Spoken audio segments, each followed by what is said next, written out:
කරන්නේ. එතකොට සංවිධානය කරන වැඩසටහන් මොනවද? ඔව්. අපි මාසිකට සැරයක් මේ විශ්ව ශක්ති බෝධි පූජා පදනම මගින් මාසිකට සැරයක් කොහේ හරි අසරණ තැනක් හොයලා. එහෙම නැත්නම් අසරණයි කියලා කියන්නේ මම කවුරුවත්ම කරගන්න බැරි අය ඒකතු කරගෙන මොක අපි හිතමු ළමා නිවාසයක් වෙන්න පුළුවන්, වැඩිහිටි නිවාසයක්, එහෙම නැත්නම් ආබාධිත දරුවෝ ඉන්න තැනක් වෙන්න පුළුවන්.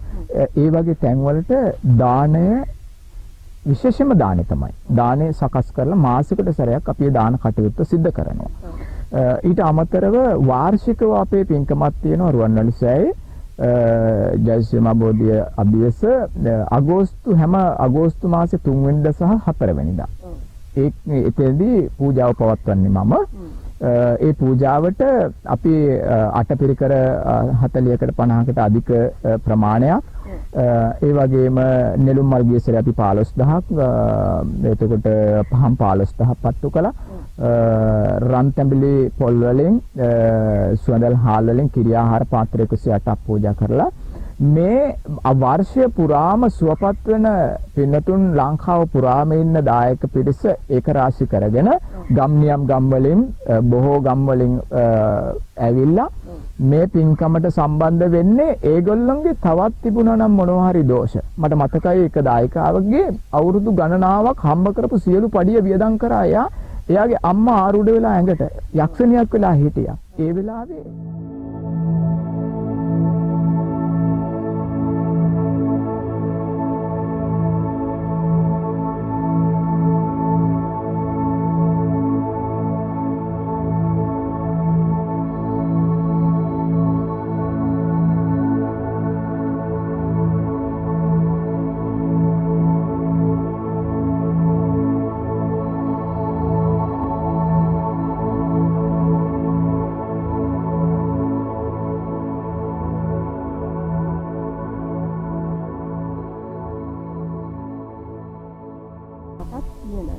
ගොඩක් අයට තියෙන එකක් තමයි සල්පිකා.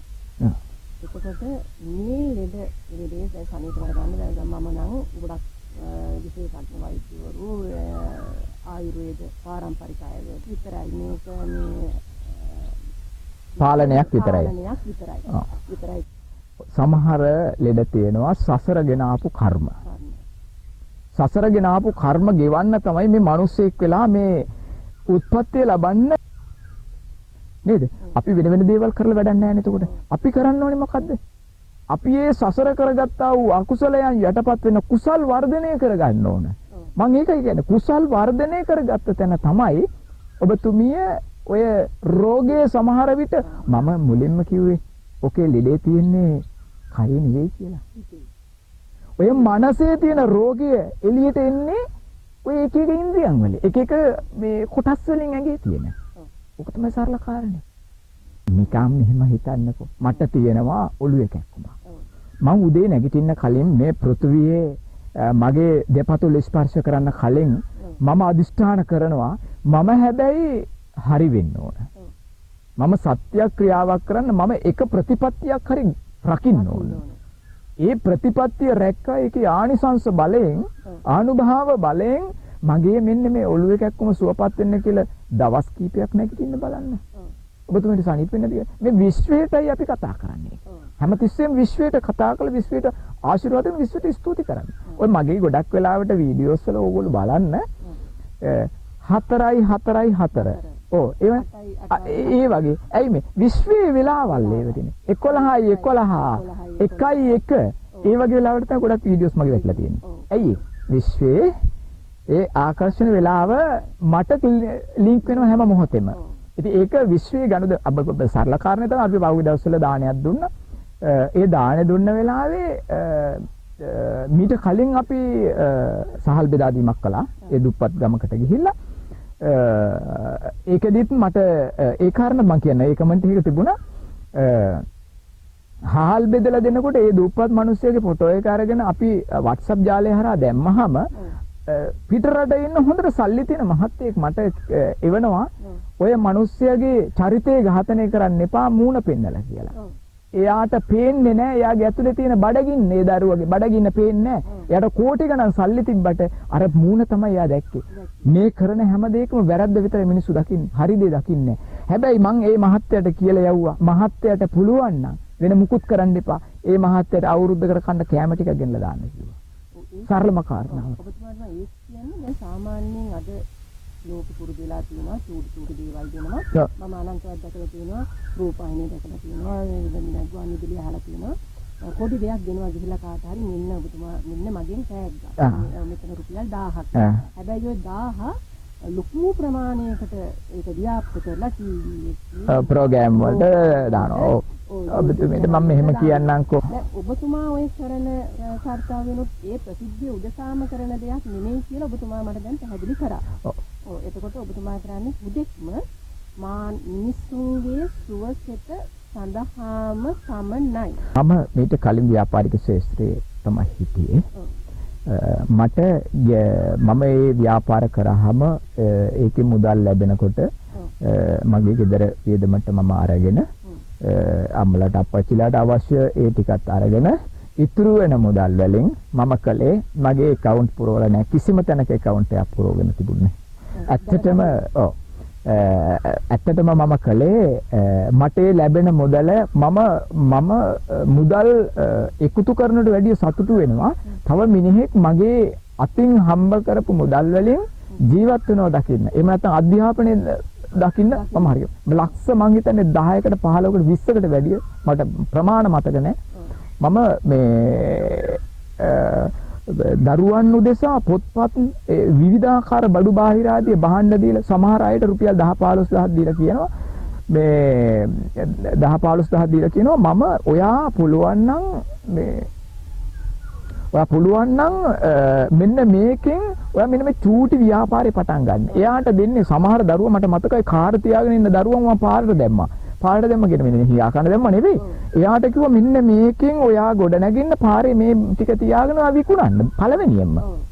ඒක තමයි මට දෙන්න පුළුවන් දේ. වෙන මට කරන්න බැහැනේ ඉතින්. සල්ලි දෙන්න හැමදාම ජීවත් වෙන්න දෙන්න බැහැනේ. මම ඒ කොටස දීලා එහෙම ගොඩාක් ඉදිරියට ආපු පිරිස් අද ජීවත් වෙනවා දැක්කහම හැබැයි කවදාවත් මං ගිහිල්ලා අනේ මට අර 15000 දෙන්න 20000 දෙන්න කියලා ඉල්ලන්නේ නැහැ. හැබැයි ඒගොල්ලෝ ඉන්න තැන දැක්කම මට ඉතාම සතුටුයි. ඉතාම සතුටුයි. ඕක දැක්කහම දැන් මේ වැඩසටහන බලන ගොඩක් අය කියයි දැන් ආලෙට විතරක් නෙමෙයි එහෙනම් අපිට වෙන දේවලුත් කරගන්න පුළුවන් යද්දි කියලා දැන් ගොඩක් අයට තියෙන්නේ මුදල් ප්‍රශ්න. එතකොට දැන් සමහරව ඇහුවත් ඔබතුමාගෙන් අපිට මුදල් ආදායම එන්න ක්‍රමයක් ඔබතුමා ළඟ තියෙනවාද කියලා දැන් එහෙම අහන පිරිස ඉන්නවනේ. ගොඩක් ඉන්නවා අහන පිරිස. එහෙම ඇහුවොත් මොකද කියන්නේ ඔබතුමා? මට මෙච්චර ගානක ණයක් තියෙනවා මට ඒක ගෙවා ගන්න මුදල් දෙන්න පුළුවන්ද? එහෙම නැත්නම් මට මෙච්චර ආදායමක් ලැබෙන මාර්ගයක් ඔබතුමාට මේක මට සලස්සලා දෙන්න පුළුවන්ද? මම පළවෙනියෙන්ම කියනවා මට සල්ලි නැහැ. මම ඒක කියන්න එපා. මට සල්ලි හම්බෙන එක නෙවෙයි. හරි මම එතෙන්ට එන්නම්.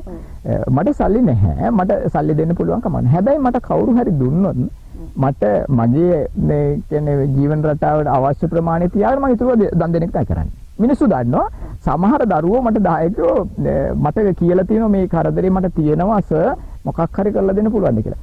මම කරන්නේ කවුරු හරි සල්ලි ටිකක් මට දැම්ම ගමන් මගේ මේ වියදම ටිකක් තියාගෙන මම කරන්නේ අර මූලික සර්ට දුන්නට වැඩක් නැහැ නිසා මෙහෙම කරනවා කියලා කියනවා.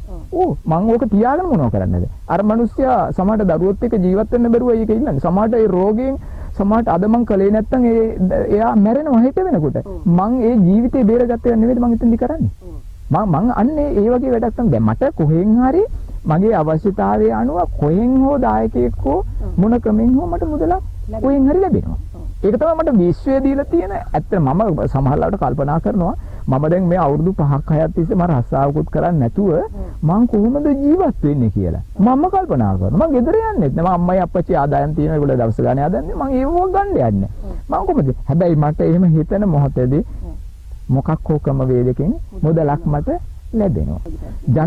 මිනිස්සු මේවන්නේ දැන් මේ ප්‍රෝග්‍රෑම් එක බලන මිනිස්සු මේකමත් පුළුවන් අහවල් දේ හොඳ කරන්නේ මේක කරන්න පුළුවන් මේක නෑ එහෙනම් මේකටත් පිළියමක් ඇති ඒගොල්ලන්ටත් මොකක් හරි පිළියමක් මම මේ අහන්නේ ඒගොල්ලන්ටත් එක්කෝ දැන් ওই වැඩසටහනට සම්බන්ධ වීමෙන් හෝ එහෙම නැත්නම් ඔබතුමා එක්ක සාකච්ඡා කිරීමෙන් හෝ අන්න එහෙම මාර්ගකින් මොකක් හරි දෙයක් තියනවාද මේ දේවල් කරගන්න දැන් ඕක සමහරලාවට බලන අය ඒකනවනේ ආවෝ දැන් ඕක ඇහුවේ නැත්තේ කියලා මම අහනවානේ. ඔය ඇයි එහෙනම් එයාට සල්ලි දෙන්න බැරි එහෙනම් අපිට සල්ලි නෝනේ කියලා. එහෙම එකකුත් තියෙනවනේ. එහෙම එකකුත් තියෙනවද? ඔව් දැන් මෙහිමයි. ඕකේ මේ මම සරලම කාරණාව කියන්නේ ඉන්න ඒගොල්ලන්ගේ ආදායම් මාර්ගය වැඩි කරගන්න. හරි පුතේ. මම මෙහෙම කියන්නම්. ව්‍යාපාරයක් කරලා ව්‍යාපාරය අතරමඟදී නතර වෙන්න හේතුවක් තියෙන්න ඕන. රෝග මූලය තමයි මට වැදගත් වෙන්නේ. රෝග නිදානේ රෝග මූලය තමයි වැදගත් වෙන්නේ. එතකොට මම එතෙන්දි බලන්නේ එයා වැටිච්ච කැන කොතනද? එයාගේ අඩුපාඩුව කොතනද? ඒ අඩුපාඩුව සකස් කරලා දුන්නාම එයා එකෙන් ගොඩ යනවා. එයාට මම කියනවා මෙන්න මේ චූටි කාරණාව ඔය කරගන්න ආයි ජීවිතේ කවදාවත් මේ වැරද්ද කරන්න එපා. ඒක නොකරගත්ත පස්සේ ආයි ගමනට යන්න මට මේ මාර්ගය හදලා දෙන්න පුළුවන්. හැබැයි කිසිම විදිහකින් මොනවාක්වත් දෙන්නේ නැතුව එයාට මනසට විතරක් දීලා මම ඒ ටික සුවපත් කරනවා. සමහර අය ඉන්නවා මම දැන් කියන්නම් ඕගොල්ලෝ ඕනි විදිහට මේක අධ්‍යයනය කරලා බලන්න. මම ඒවත් එක්කමයි මම කියන්නේ. දුප්පත් වෙච්ච පවුලක් තියෙනවා නම් කොහේ හරි තැනක. දුප්පත් වෙච්ච ව්‍යාපාරයක් තියෙනවා නම් ඒකේ අනිවාර්යයෙන්ම එයා කුණුහරුප කියන්නේ. කුණුහරුප කියන්නේ. ඔයගොල්ලෝ හොයලා බලන්න මේවා. මේවා මම එළියට දාන්නේ නැහැ ගොඩක් අය. එයා අනිවාර්ය ව්‍යාපාරය ඇතුලේ කුණුහරුප කියනවා. එහෙම නැත්නම් ගෙදර ඇතුලේ කුණුහරුප කියන වෙන්න පුළුවන්. ආසාබ්බේ වතන පාවිච්චි කරන කෙනෙක් වෙන්න ඕනේ යා. එයා දුප්පත් වෙන ප්‍රධානම හේතුව ඕනෝක. පුළුවන් නම් සකස් කරගන්න මේ ඇත්තටම මේ තව කෙනෙකුට බයින ආවේගශීලීව ඒ කියන්නේ හොඳ දේවල් නෙවෙයිනේ. එතකොට සමගිය තියෙනවද ගෙදර? සමාදාන තියෙනවද? සමහර දරුවෝ ගුලි වෙලා අඬනවා. ඒ දරුවෝ නිර්මාණය වෙන්නේ කොහොමද? දරුවෝත් ඒ විදිහෙම දරුවෝ තමයි නිර්මාණය වෙන්නේ. ඒගොල්ලෝ දැකලා තියෙන්නේ පෞල් සංස්ථාව තුළ මොකද? ආද්‍ර කරුණාවද? නෑ අතන දැකලා. ඔබතුමේ මුලින් ඇහුවා ආද්‍ර කරුණාව ගැන. දැන් ඒකට උත්තරේ හම්බ වෙනව නේද ටිකින් ටික? ඔන්නෝක තමයි මම කියන්නේ. එතකොට ඒ පෞල මේ ආයතනයේ හරි කඩා වැටීමකට ලක් වුණා ප්‍රධානම හේතුවක් තමයි ඔය සමගිය සමාදානෙ නැති එක. ඔය පරුෂ වචන, අසභ්‍ය වචන ප්‍රකාශ කිරීම. ඒක හදාගන්න පුළුවන් නම් ඒක හදාගන්න බෑ මිනිස්සුන්ට. මම ඒකක් දන්න හොඳටම. සමහර මිනිස්සු පට්ට ව්‍යාකූල තත්ත්වක නෙවෙයි. ඔය අපේ භාෂාවෙන් කියනවනම් ව්‍යාකූල තත්ත්වක. මම අන්න ඒකයි ආදරණීය පින්නතුන්ට කියන්නේ. මේ විශ්ව ශක්ති බෝධි පූජාව මම පවත්වනවා උදේ හවස 7 ඉඳලා රෑ 10 වෙනකම් පවත්වනවා. ආගෙන් අපේ පේජ් එකෙන් කියන්න පුළුවන් ඔබේ ඔය විශ්ව ශක්ති බෝධි පූජා පදනම දැන් විශ්ව ශක්ති බෝධි පූජාව කොහෙද කරන්නේ? ඔව් ගොඩක් වෙලාවට වැදගත් සම්බන්ධ වෙන්න ඕනේ. ඔව් වැදගත් කාරණයක්. මගේ දුරකථන අංක කිහිපයක් තියෙනවා. මම ඒක පසු සඳහන් කරන්නම්. මේ WhatsApp ජාලය හරහා තමයි පිටරටවල් වල ඉන්න අය මාත් එක්ක සම්බන්ධ වෙන්නේ. එතකොට සමහර අයගේ ගෙවල් වල මම ඒක මම කියනවා පාදුක්ක පැත්ත විච්ච සිද්ධ වීමක්. මේක මම ඇත්තටම කියන ඒ දරුවා සාක්ෂි දරනවා මේකට. ඒ දරුවා අදටත් අපිට මේ කරන හැම පින් කටයුත්තකටම උදව් කරනවා. ලොකු විශ්වාසයක් තියෙනවා දරුවාට. මේක මේ බෝධි පූජාව ගෙවල් වල සූදානම් කරන්න ගෙවල් වල මට ගිහිල්ලා කරලා දෙන්නත් පුළුවනි. එතකොට බොහෝ වෙලාවට පන්සල් වල කරන්න ඕන නම් මම පන්සල් වලට එන්න කියලා සමහර ආශිර්වාද කරන තැන් තියෙනවා. එහෙම නැත්නම් WhatsApp ජාලය හරහා තමයි ගොඩක් වෙලාවට මේක සිද්ධ වෙන්නේ. මම අර කාරණාව මම මතක් කරනවා පාදුක්ක ප්‍රදේශයේ විච්ච මාදුලාවට එහා පැත්තේ ඒ ගෙදර මට ආරාධනා කළා දරුවට හැමදාම අසනෙත් නෝ එන්න බෝධි පූජාව කරන්න. මං ගිහිල්ලා බෝධි පූජාව කරලා අවශ්‍ය කාරණා ටික කරලා මම ආවා. එනකොට අනිත් පහෝදා මට කතා කරලා මේ දරුවා කියනවා මම නම සඳහන් කරන්නේ නැහැ හොඳ නැති සදරුවට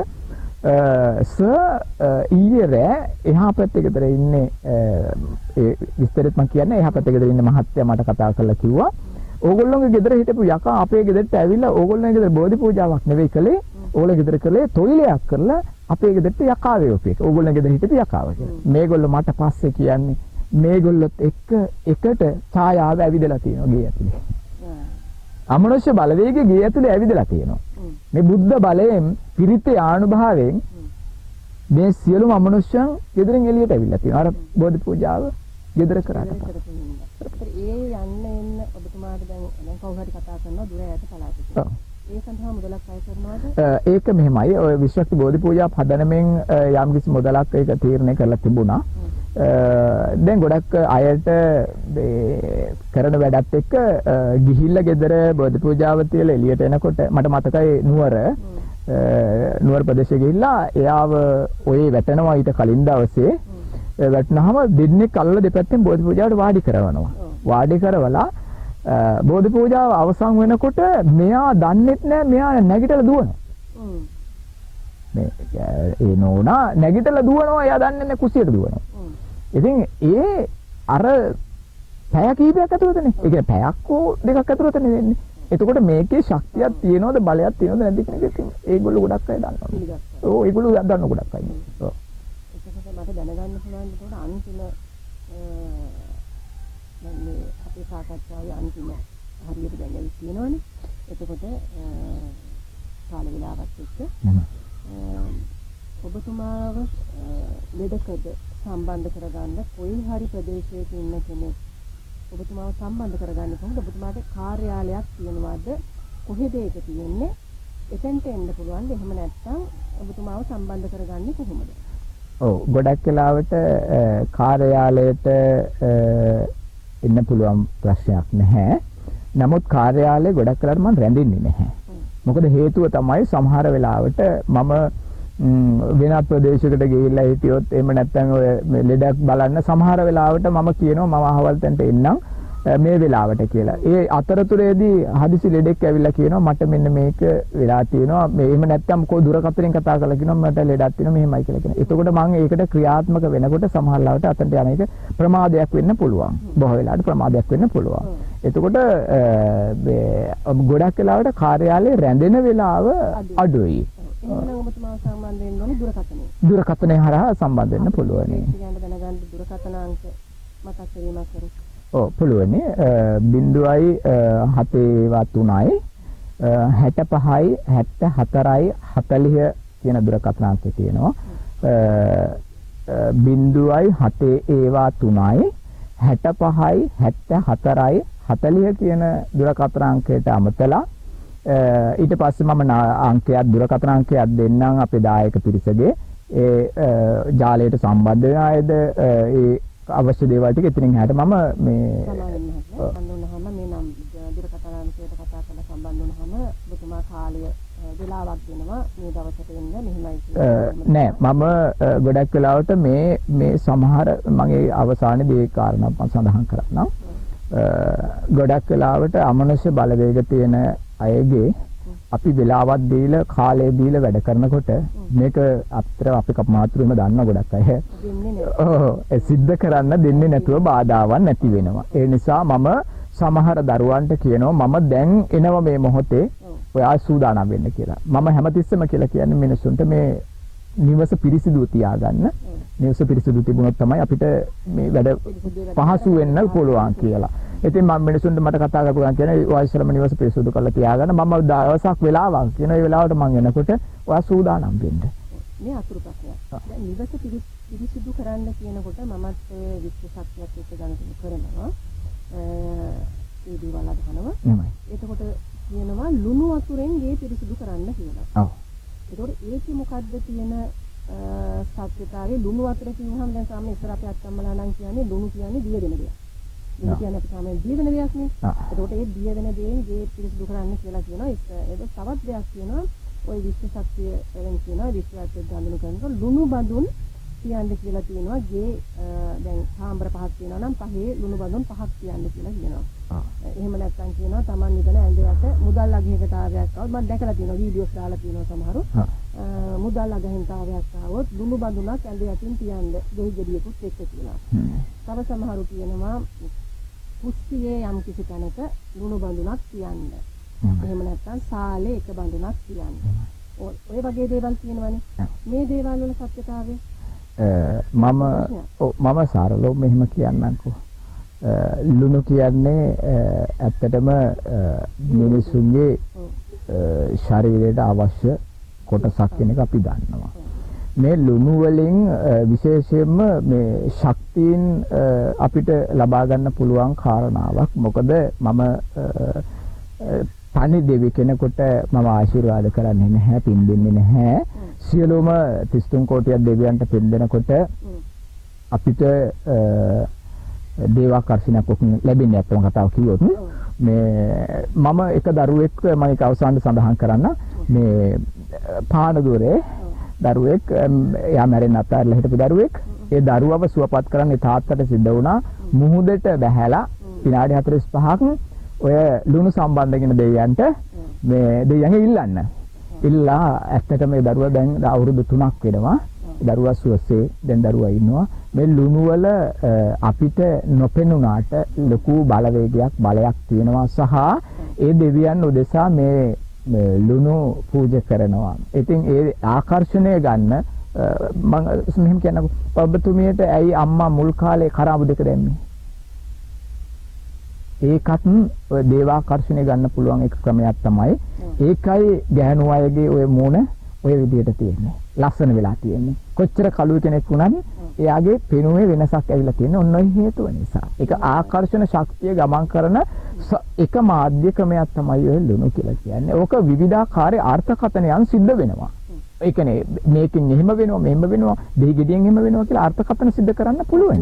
පුරුදු ආස්කම එහෙම විවිධාකාර දේවල් එහෙම පාවිච්චි කරන්න පුළුවන්. නමුත් ඔය සමස්තයක් විදිහට ගත්ත මම එක්කෙනෙක් අර වෙන් කරලා ගත්තේ නෑ කියලා කිව්වේ ඒකයි. මම කරන ක්‍රියාදාමයන් වලට සියලුම දෙවියෝ මට ආශිර්වාද කරනවා. ඒක තමයි ඇත්ත කතාව. ඒකනේ මම කියපුව ගමන් ඒ දේ සිද්ධ වෙන්නේ. මම යම් දෙයක් කිව්වොත් ආශිර්වාද කළොත් අත තියලා ආශිර්වාද කළොත් සත්‍ය වශයෙන් මෙයාට ඒකේ සුවය ලැබෙනවා. ඒ ඇවිල්ලා හරි ඒ ගෙදරින් මං එළියට එනකොට හරි එයාට සනීපයි කියන වචනේ ඇහෙනකොට කාටද අසතුටු? ඉතින් ඒක තමයි ගොඩක් වෙලාවට මගේ අතින් සිද්ධ වෙන්නේ ඇත්තටම.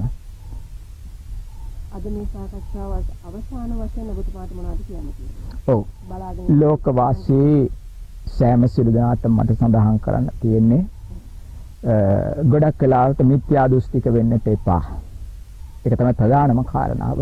ඕගොල්ලොන්ව අපහසුතාවයට පත් කරන්න ඕගොල්ලෝ අසරණ වෙලා සමහර පීඩාවට පත් වෙලා ඉන්න මොහොතේ සමහර පුජ්‍යලෝ ලක්ෂ ගණන් වලින් මුදල් එකතු කරලා සුඛ විහරණය හදාගෙන ඉන්නවා.